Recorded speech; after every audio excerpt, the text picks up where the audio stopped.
Hello everyone, welcome to Sanmarga classes. 26ನೇ ಪ್ರಶ್ನೆ, ಸಮುದಾಯ ಎಂಬಂತಹ ಚಾಪ್ಟರ್ ಇಂದ ಈಶಾನ್ಯ ವಲಯ ಆದಿವಾಸಿಗಳು ಕಂಡುಬರುವ ರಾಜ್ಯಗಳನ್ನ ಹೆಸರಿಸಿ ಅಂತ ಕೇಳಿದರು.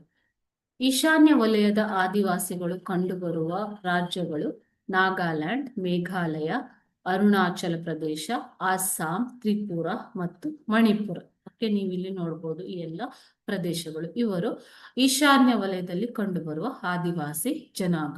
ಸೊ ಈ ಜನಾಂಗಗಳಿಗೆ ಉದಾಹರಣೆ ಯಾರ್ಯಾರು ಅಂತಂದ್ರೆ ಗುರುಂಗ್, ಲಿಂಬಿ, ಲೆಪ್ಪ,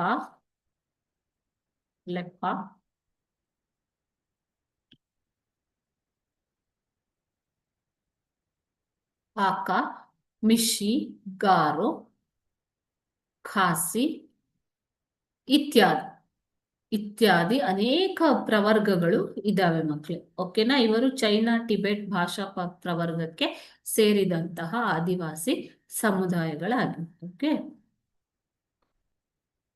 ಯಾವ ಜನಾಂಗಕ್ಕೆ ಸೇರ್ತಾರೆ ಅಂದ್ರೆ ಮಂಗೋಲರ ಜನಾಂಗಕ್ಕೆ ಸೇರ್ತಾರೆ. Thank you.